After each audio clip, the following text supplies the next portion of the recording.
हाँ जी प्यारे बच्चों, नमस्कार। कैसे हैं बाबू आप सभी? आशा करते हैं कि आप सभी बहुत अच्छे होंगे, स्वस्थ होंगे और जहां भी होंगे मन लगाकर पढ़ाई कर रहे होंगे। अगर आप भी 2026 में अपना 12th का बोर्ड एग्जाम्स देने वाले हैं तो यह वीडियो आपके लिए है, क्योंकि यहां पर आप लोगों को पढ़ाया जा रहा है क्लास 12th हिंदी काव्य खंड का 13th नंबर चैप्टर है। चैप्टर का नाम है गांव का घर और इसके जो कवि हैं वो ज्ञानेंद्र पति जी हैं। कौन है बाबू? ज्ञानेंद्र पति जी। और आज यह चैप्टर जो है संपूर्ण हिंदी अर्थ हम लोग पढ़ेंगे और नेक्स्ट वीडियो में ऑब्जेक्टिव क्वेश्चन सब्जेक्टिव क्वेश्चंस पढ़ते ही यह चैप्टर समाप्त होगा ही, साथ साथ आपका काव्य खंड भी समाप्त हो जाएगा। ठीक है, यानी कि 13 चैप्टर था और 13वां चैप्टर हम लोग पहुंच चुके हैं। गांव का घर यह चैप्टर का नाम है। क्या है बाबू?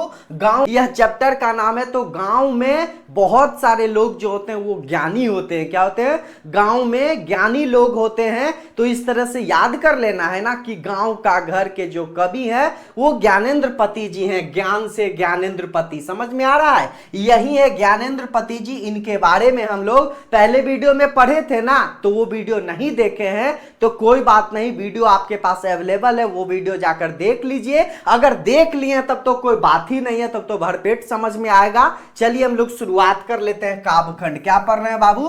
काव्य खंड पढ़ रहे हैं। काव्य खंड के बाद हम लोग गद्य खंड भी पढ़ेंगे, जो चैप्टर बाकी है। समझ में आ रहा है ना? चलिए, फर्स्ट वीडियो समाप्त हो चुका है और आज जो हम लोग पढ़ेंगे संपूर्ण हिंदी अर्थ पढ़ेंगे। यह चैप्टर बहुत ईजी है, पढ़ते आपको समझ में आ जाएगा। लेकिन यदि मैं पहले यहां से आपको बता दूंगा तब आपको बार बार देखने की कोई जरूरत नहीं है। एक बार आपको अच्छे तरीके से बस वीडियो को देखना है और सब कुछ आपको समझ में आ जाएगा प्यारे बच्चों। ठीक है, ये तो आपको जो है वो वीडियो बाद में मिलेगा ऑब्जेक्टिव प्लस सब्जेक्टिव क्वेश्चंस का, लेकिन आज का जो वीडियो रहेगा उसमें संपूर्ण हिंदी अर्थ पढ़ेंगे। ठीक है, चलिए चलिए शुरुआत किया जाए, क्योंकि जो है वो बहुत कम समय आपके बोर्ड एग्जाम्स में है। तो टॉपिक पढ़ाते हैं। ये देखिए प्यारे बच्चों, वो घर है। कहां का घर है?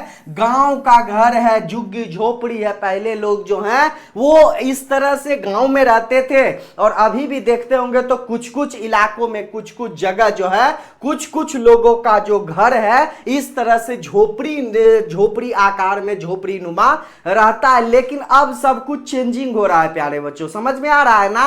अब सब कुछ जो है वो चेंज हो रहा है। अब जो है वो ईटा का घर बन रहा है, सीमेंट का आपका रूफ रहेगा। यानी कि अब जो है वो सब कुछ चेंज किया जा रहा है। अब पहले वाला वातावरण नहीं रहा। वही चीज हम लोग इस चैप्टर में पढ़ेंगे, कुछ नया नहीं है। आप है वो अच्छे तरीके से स्टडी करना है। ठीक है, ये देखिए क्या है, वो तो देखिए स्टैंडर्ड नुमा है। क्या है? ये सब देख रहे हैं स्टैंडर्ड है, लेकिन ये चीज गांव में भी देखने को मिलता है। इस तरह से घर आकार नहीं है, लेकिन चार बांस रहेगा, उस पर जो है लकड़ी बिछाया रहेगा, उस पर लोग बैठते हैं गांव में। ठीक है, जब घूमने जाते हैं, कहां उन लोगों का होता है वहां घूमने जाते हैं, तो इस तरह से बैठने का आकार का जो है वो चीज दिया जाता है, वो वहां पे उन लोग बनाते हैं और बैठते हैं। सभी लोग आपस में बात करते हैं, खाते पीते हैं। तो वही चीज मैं आप लोगों को वो चीज यहां पर बता दिया हूं कि अब वो चीज जो है देखने को धीरे धीरे कम मिलते जा रहा है। ठीक है, तो चलिए हम लोग पाठ को शुरुआत करते हैं। संपूर्ण हिंदी अर्थ पढ़ेंगे ही, साथ साथ आप लोगों को सारांश भी बताया जाएगा इस चैप्टर से। ठीक है, तो चलिए क्या लिखा हुआ है कि गांव के घर, क्या है कि गांव के घर के अंतःपुर का वह चौखट टिकुली साटने के लिए सहजन के पेड़ से छुड़ाई गई गोंद का गे। ठीक है, सहजन के पेड़ से जो गेह रहता है, जो गोंद रहता है, उससे छुड़ाकर जो है वो गेट पर दरवाजा पर टिकुली साटते हैं। ठीक है, वह सीमा, क्या है? वह सीमा। उसके बाद जिसके भीतर आने से पहले, क्या है? जिसके भीतर आने से पहले खास कर आना पड़ता था।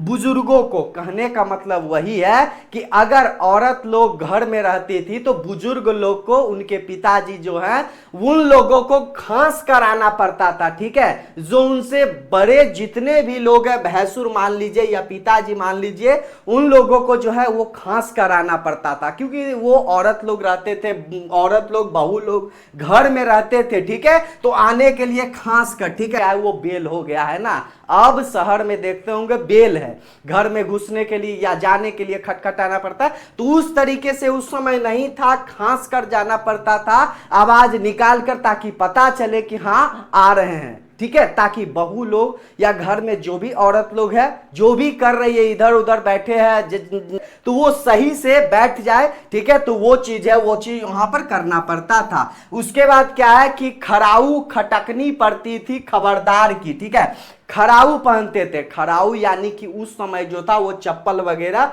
उतना नहीं था, तो जो है वो लकड़ी का वो चप्पल था, उसी को खराऊ कहते हैं, जो राम जी पहनते थे। अभी भी कुछ कुछ लोग हैं, ठीक है, अभी भी कुछ कुछ लोग हैं जो महात्मा लोग, वो लोग खराऊ पहनते हैं, लेकिन अब खराऊ जो है वो देखने को नहीं मिलेगा, ठीक है। अब देखिए क्या है, और प्रायः तो उसके उधर ही रुकना पड़ता था, और क्या है कि और प्रायः ऐसे यदि उधर से आवाज नहीं आया तो उधर ही रुकना पड़ता था, अंदर जो है प्रवेश करना मना है। अब देखिए क्या है कि एक अदृश्य पर्दे से पार से पुकारना पड़ता था। क्या है कि एक अदृश्य पर्दे, यदि बहू लोग औरत लोग बाहर भी आ जाती थी, सामने भी आ जाती थी, तो वो घूंघट जो होता है ना, घूंघट को ओढ़ कर ही बोलना पड़ता था। वही चीज बाबू है, ठीक है, किसी को बगैर नाम लिए, किसी का बगैर नाम लिए, यानी कि जो ससुर जी हैं या किसी का नाम जो है वो उस तरह से नहीं लेते थे, या फिर ससुर जी या बहू या कोई भी जो है उनका नाम जो है वो नहीं लिया जाता था। समझ में आ रहा है, भैंसुर मानिए या जो भी हो, यहां पर सब चीज बताया जा रहा है कि पहले के जमाना में, पहले के समय में गांव का जो घर रहता था, गांव में सब लोग रहते थे, उसका वातावरण ही अलग है। लेकिन अभी का जो सभ्यता संस्कृति वो चेंज हो रहा है, सब लोग चेंज कर रहे हैं, तो वो अब देखने को नहीं मिलता है। अब जो शहर में देखने को मिलता था वही चीज अब धीरे धीरे वो गांव में भी आ रहा है, आता जा रहा है। सभी लोग जो है उसी को पालन कर रहे हैं, उसी को अपना रहे हैं, वही चीज है। समझ में आ रहा है, समझ में आया ना प्यारे बच्चों। अब देखिए हिंदी में हम लोग थोड़ा सा पढ़ लेते हैं, जान लेते हैं क्या लिखा हुआ है कि प्रस्तुत पंक्तियां जो है वो हमारी पाठ पुस्तक दिगंत भाग 2 के गांव का घर से जो है वह ली गई। यह पंक्तियां कहां से थी? गांव का घर चैप्टर है, बुक का नाम है दिगंत भाग 2 से ली गई है। इस अर्थार्थवादी क्या है, भाव मूलक, क्या है, भाव मूलक कविता के रचनाकार ज्ञानेंद्र पति जी हैं। क्या है बाबू, इस जी ने काव्यांश में गांव के घर का अतीब सजीव, क्या है, अतीब सजीव एवं स्वाभाविक चित्रण प्रस्तुत किया है। एवं जो है स्वाभाविक चित्रण प्रस्तुत किया है। ये तो यहां तक तो लिखने का नियम है, लेकिन अब जो है यहां से पॉइंट है। क्या है प्यारे बच्चों, यहां से पॉइंट है, देखिएगा कि प्राचीन गांव की विशेषता को बताया है। ज्ञानेंद्र पति जी क्या बतला रहे हैं? ज्ञानेंद्र पति जी वही बता रहे हैं कि गांव में जो था, प्राचीन गांव में वो कैसा था, कैसा माहौल था, कैसा वातावरण था, उसी के बारे में वो बताए हैं। उसके बाद जो कवि जी हैं वो कहते हैं कि गांव के घर में महिलाएं अपनी टिकुली साटने के लिए सहजन के पेड़ की गोंद का उपयोग करती थी। क्या है, वो गेट पर, ठीक है, चौखट पर औरत लोग जो है वो सहजन के पेड़ की गोंद का उपयोग करती थी। क्या है, सहजन के पेड़ की गोंद का उपयोग करती थी। क्या चीज के लिए? औरत लोग जो है वो चौखट पर टिकुली साटने के लिए। उसके बाद कहा है कि जिस घर में महिलाएं रहती थी वहां बुजुर्ग लोग खांस कर आते थे। क्या है बाबू, कि जिस घर में औरत लोग रहती थी उस घर में बुजुर्ग लोग जो है वो उनसे जो बड़े लोग हैं वो खास कर आते थे, ठीक है। उसके बाद क्या है कि महिलाओं को अपनी खराऊ की आवाज से खबरदार करते थे तथा चौखट से ही, बाहर से ही उन लोगों को रुकना पड़ता था। क्या बाबू, उन लोगों को चौखट के बाहर से ही उनको रुकना पड़ता था। उसके बाद पर्दे के पीछे से ही महिलाओं को पुकारना पड़ता था। क्या है कि औरत लोगों का जो है वो पीछे से ही बोलती थी, किसी को बगैर नाम लिए ही पुकारना पड़ता था, किसी को जो है बगैर नाम लिए ही पुकारना पड़ता था। उस जमाना था, वो चीज था। अब लेकिन सब चेंज हो रहा है ना धीरे धीरे। वही चीज बतलाया गया है प्यारे बच्चों की जो औरत लोग रहती थी अपने हस्बैंड का नाम वगैरह नहीं लिया जाता था, भैंसुर का नाम नहीं लिया जाता था। ठीक है, तो अब जो है वो चेंजिंग हो रहा है। अब जो सभी लोग ले रहे हैं, सीख रहे हैं एक दूसरे का, वही चीज अपना रहे हैं। ठीक है, अब शहर भी जो है वो जो अब गांव भी जो है वो शहर की तरह धीरे धीरे धीरे धीरे वो चेंजिंग हो रहा है हर एक जगह। ठीक है, हर एक जगह कुछ कम है कुछ ज्यादा है, लेकिन इसी तरह से यदि रहा तो आने वाला समय जो है वो एक हो जाएगा, कुछ भी अंतर नहीं रहेगा। समझ में आ रहा है ना? चलिए बहुत अच्छा। अब देखिए क्या है कि तर्जनी की नोक धारणा किए रहती थी सारे काम सहज, सारे काम सहज। शंख के चिन्ह की तरह गांव की घर, उस चौखट के बगल में गेरी लूपी भीत पर दूध डूबे अंगूठे के छापे, उठौना दूध लाने वाले बूढ़े ग्वाले दादा के, हमारे बचपन के भाल पर दुग्ध तिलक, महीने के अंत में गिने जाते एक कर। ठीक है, यानी कहा यही जा रहा है कि दूध वाले जो बाबा आते थे, वो बूढ़े ग्वाला जी जो आते थे दादा, वो क्या है कि दूध देते थे हर दिन। उठौना दूध जो होता है वो हर दिन देते थे और दूध देकर जो है वो लिखते थे आज 1 लीटर 1 लीटर 2 लीटर इस तरह से लिखते थे। और महीने के अंत में जो है वो सबको काउंट करते थे, गिनती करते थे कि इस महीने में दूध कितना हुआ, 20 किलो हुआ, 12 किलो हुआ, उसका रुपया दीजिए। इस तरह से होता था, काम चलता था पहले। समझ में आ रहा है ना? तो वही चीज है कि जिसकी नोक धारण किए हुए सारे काम सहज के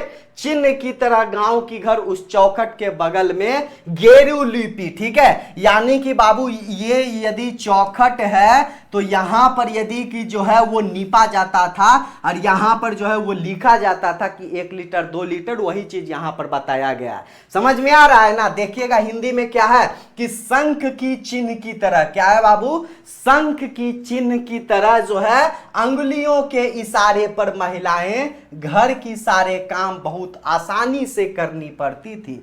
क्या है कि उस समय जो है उस तरह का कुछ भी मशीन जो है वो नहीं रहता था, तो सभी औरत लोग महिलाओं को हर एक काम अपने स्वयं करना पड़ता था, चाहे वो छोटा काम रहे या बहुत बड़ा काम रहे, हर काम। तो शंख की चिन्ह की तरह जो है अंगुलियों के इशारे पर महिलाएं घर की सारे काम बहुत आसानी से करनी पड़ती थी। गांव की घर की चौखट के बगल में दीवार लाल रंग की खड़िया मिट्टी यानी कि लाल रंग का मिट्टी नुमा रहता है, उसी से जो है वो लिपी जाती थी और उसी पर जो है बाबू हिसाब लिखा जाता था। ठीक है, क्या लिखा हुआ है कि गांव की घर की चौखट, गांव की घर, गांव में जो घर रहता था चौखट, चौखट के बगल में वो नीप दिया जाता था मिट्टी से, लाल रंग की खड़िया मिट्टी से लिपी जाती थी। उस पर दूध में डूबे अंगूठे के छापे बनाए जाते थे।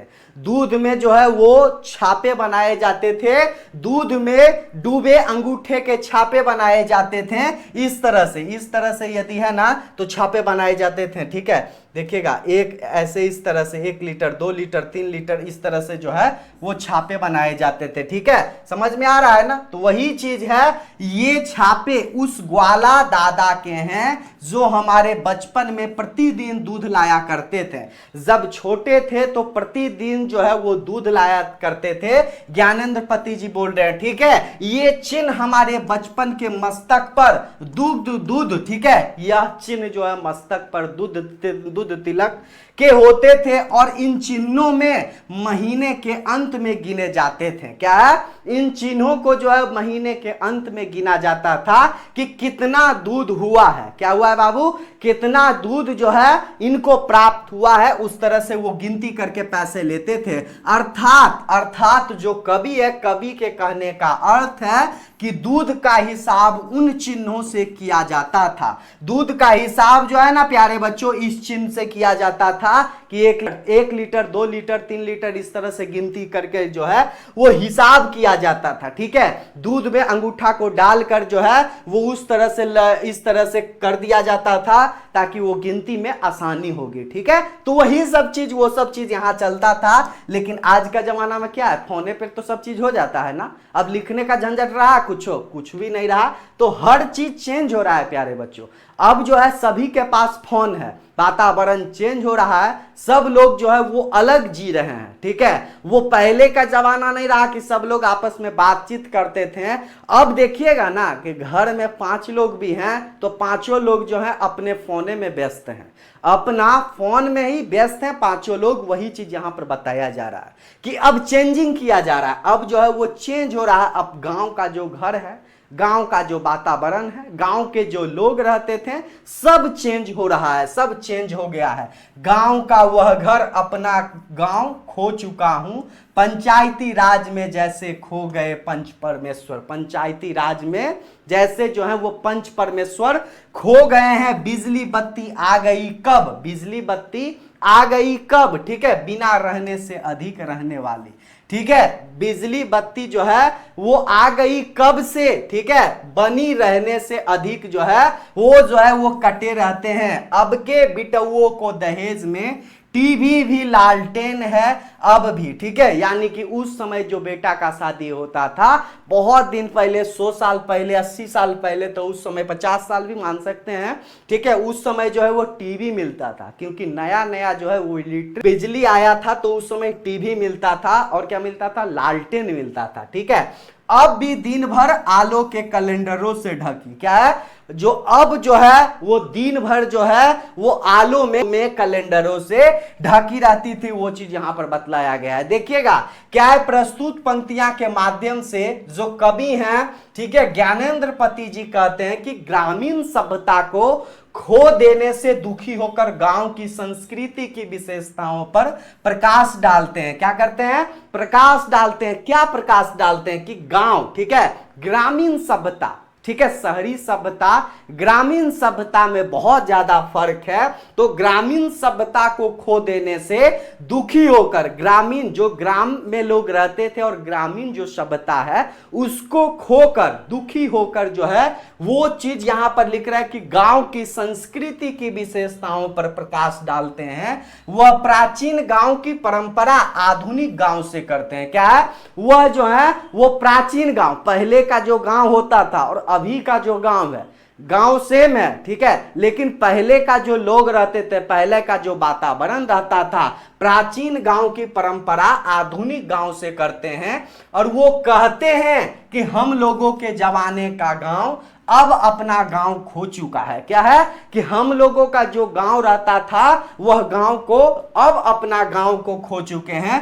पंचायती राज में पंच परमेश्वर खो चुके हैं। क्या है, पंचायती राज में कौन खो चुके हैं, पंच परमेश्वर अब खो चुके हैं। अर्थात अब लोग पंचों की फैसले को नहीं माना करते हैं। क्या है, अब जो है ना वो पंच को नहीं माना करते हैं। अब क्या करते हैं, डायरेक्ट कोर्टे चल जाते हैं। यानी पंचायती राज में पंच परमेश्वर की परंपरा समाप्त हो गई है। गांव में अब बिजली बत्ती आ गई है। क्या हुआ है, गांव में जो है वो बिजली बत्ती आ गई है, लेकिन वह बहुत कुछ समय तक नहीं रहती।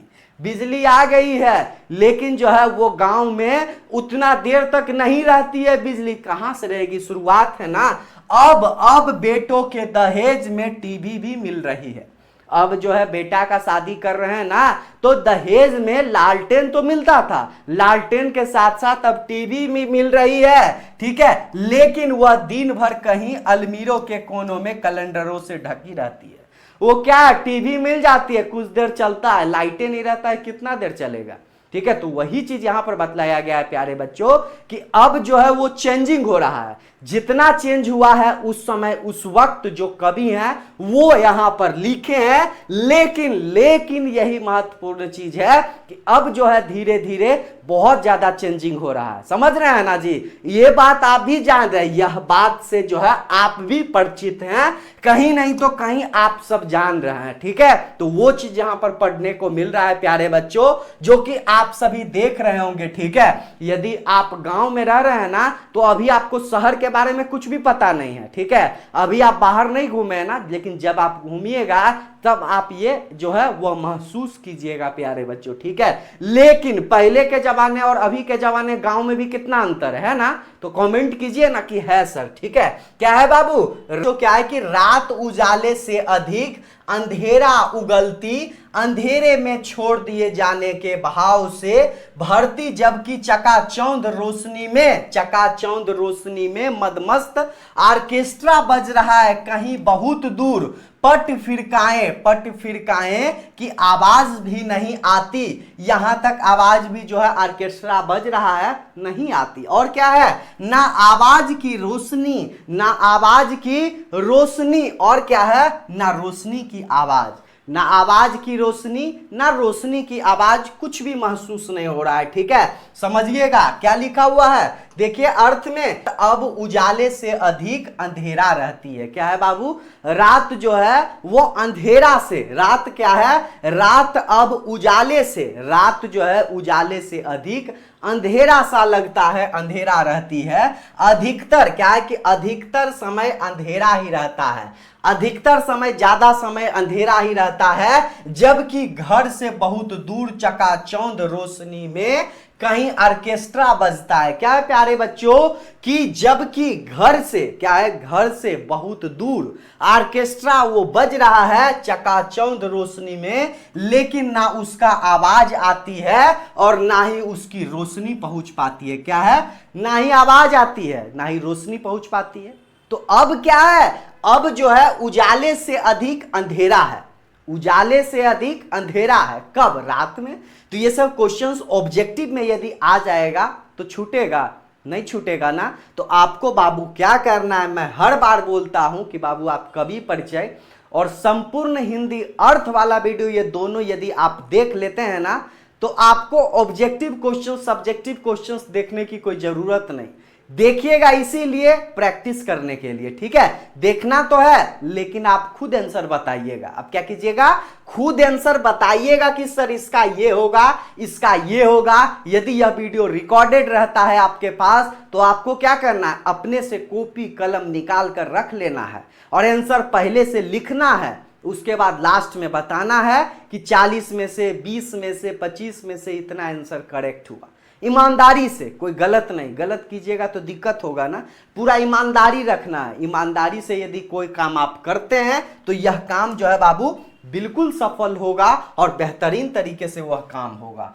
होरी चैती विरहा अलहा गूंजे, लोक गीतों की जन्मभूमि में भटकता है, एक शोक गीत अनगाया अनसुन, आकाश और अंधेरे को काटते। 10 कोस दूर शहर से आने वाले सर्कस का प्रकाश बुलौआ, तो अब जो है वो मर चुका है, अब वो नहीं आता। पहले के जमाने में मनोरंजन के लिए क्या आता था, जादूगर आता था। ठीक है, वो सब चीज जो है वो गांव में आते थे बहुत दूर से, कि जैसे गिर गया हो गज दंतों को गवाकर कोई हाथी, ते गए उन दांतों को धवल धूप पर छीज रहे जंगल में। हाथी के बारे में बताया जा रहा है कि जो उजला हाथी का दांत जो होता है ना, वो चीज क्या है, वो धवल धूप छीज रहे जंगल में, वो दांतों को रेत रहे हैं। ठीक है, तो वही चीज यहां है। क्या लिखा हुआ है, देखिएगा कि अब गांवों में पुराने लोकगीत होरी चैती विरहा और अल्हा कहीं नहीं गाया जाता। अब जो है गांव में जो गीत होता था, भजन कीर्तन होता था, अब वो नहीं होता है। क्या, अब गांवों में पुराने लोकगीत क्या क्या, होरी चैती विरहा आल्हा भी कहीं नहीं गाया जाता। गांव की लोकगीतों की जन्मभूमि होती है, लेकिन यहां से लोकगीत खत्म हो गए हैं। लोकगीत की जगह अनगाया, क्या है, अनगाया अनसुना शोक गीत अंधेरे में कहीं बजता है, 10 कोस दूर से 10 कोस दूर से शहर से सर्कस से प्रकाश लोगों को दिखाने के लिए आता है, ठीक है, जिस प्रकार की परंपरा समाप्त हो गई है। पहले जो है वो जादूगर सर्कस लोग जो दिखाने आते थे बहुत दूर से 10 कोस 15 कोस दूर से, अब वो समाप्त हो गया, अब वो नहीं आता है। ऐसा हो गया है, मानो देखिए ये प्रतीत हो रहा है, ऐसा प्रतीत हो रहा है जैसे हाथी अपनी दांतों को गवाकर कहीं गिर गया है। क्या है? हाथी जो है वो अपने अपनी दांतों को गवाकर कहीं गिर गया है। उनके दांतों को रेतने से निकलती हुई जो सफेद धूल है, दांत के अवशेष पूरे जंगल को नष्ट हो रहे हैं, पूरे जंगल में नष्ट हो रहे हैं। मानो देखिए मुद्दा यही है प्यारे बच्चों कि पहले जो मनोरंजन का साधन हुआ करता था अब वो धीरे धीरे समाप्त हो गया, अब वो नहीं आता है। एग्जाम्पल में कि हाथी अपनी दांतों को गवाकर जो है वो बैठकर जो है वो गिर गया है, उनके दांतों को रेतने से, उनके दांतों को जो है वो रेतने से निकलती जो सफेद धूल है, उसके दांत को क्या किया जा रहा है? रेता जा रहा है। और सफेद जो है, सफेद दांत है तो सफेद धूल निकल रहा है, तो सफेद धूल जो है वह पूरे जंगल में नष्ट हो रहे हैं। क्या है? नष्ट हो रहे हैं। देखिएगा लास्ट क्या है कि लीलने वाले, क्या है? लीलने, क्या लिखा हुआ है? लीलने वाले मुंह खोले शहर में बुलाते हैं बस, अदालतों और अस्पतालों के फैले फैले भी रूंधते घंधाते अमित्र परिसर की जिन बुलवों से गांव के घर की रीढ़ झुरझुराती है। क्या है? झुरझुराती है, गांव के घर की रीढ़ झुरझुराती है। कहने का मतलब यही है प्यारे बच्चों कि अदालत और अस्पताल जो है वो कहां है? वो शहर में है। कहां है? शहर में है। देखिएगा कि जंगल को नष्ट करने वाले लोग शहरों की ओर बुला रहे हैं जंगल को, ठीक है, जंगल यानी गांव को जो है वो अब शहर की ओर बुला रहे हैं। शहर सिर्फ शोषण करने के लिए बुलाते हैं, जो शहर है शोषण करने के लिए ही सिर्फ बुलाते हैं। अदालतों और अस्पतालों में क्या है? अदालतों और अस्पतालों का वातावरण भी बिल्कुल बदल चुका है। क्या है प्यारे बच्चों? अदालत, ठीक है, अदालत यानी कोर्ट, अस्पताल का वातावरण भी बिल्कुल बदल चुका है, जिनके बारे में सोचकर गांव की घरों की परंपरा झुरझुरा रही है, जिनके बारे में जो है वो सोचकर गांव की घरों की परंपरा जो है झुरझुरा रही है। इस कविता में जो कवि हैं गांवों की परंपरा के बारे में बताए हैं कि कैसे शहर हमारी परंपरा को नष्ट कर रहे हैं, कैसे जो है वो शहर अपनी गांव की जो परंपरा है उसको नष्ट कर रहे हैं, कैसे वो चीज बतलाया गया है। समझ में आया? हिंदी अर्थ हो गया। अब आपका बारी है, संपूर्ण हिंदी अर्थ जो है वो कंप्लीट है। अब आपका बारी है सारांश पढ़ने का। क्या है बाबू? अब आपका गांव का घर जो वह चैप्टर है 13th नंबर चैप्टर काव्य खंड का, उसका सारांश हम लोग पढ़ लेते हैं, समरी पढ़ लेते हैं। देखिएगा क्या है कि समकालीन जो कवि हैं कौन है? ज्ञानेंद्रपति जी। ज्ञानेंद्रपति जी ग्रामीण परिवेश में आए बदलाव को सकारात्मक नहीं नकारात्मक है। गांव में जो बदलाव हो रहा है वो क्या है? सकारात्मक नहीं नकारात्मक को देखकर व्यथित हो रहे हैं, परेशान हो रहे हैं, चिंतित हो रहे हैं। तब वो लिखते हैं कि जिस गांव में उनका बाल्यकाल व्यतीत हुआ, जिस गांव में उनका बाल्यकाल यानी जब वो छोटे थे, बाल अवस्था जो है वो बीता, ठीक है, जहां की मिट्टी ने उनके तन को संवारा, वहां की खट्टी मिट्टी स्मृतियां उनके मानस पलटकर अंकित है। उनका वातावरण मर्याम शांत और शालीन था, हर कुछ व्यवस्थित था, बुजुर्ग युवा ग्वाले, ठीक है, गेरू लिपि भीत आदि की स्मृतियां ताजा है, क्योंकि वे भले जीवन के संकेत हैं। वो क्या है? भले वो जीवन के संकेत हैं। वो चीज यहां पर बताया गया है कि ज्ञानेंद्रपति जी जो है ना, जी जो है वो गांव का जो वातावरण है अब जो चेंज हो रहा है उससे वो व्यतीत हैं, कष्टदायक हैं, कष्ट में वो लिखे हैं। क्या है?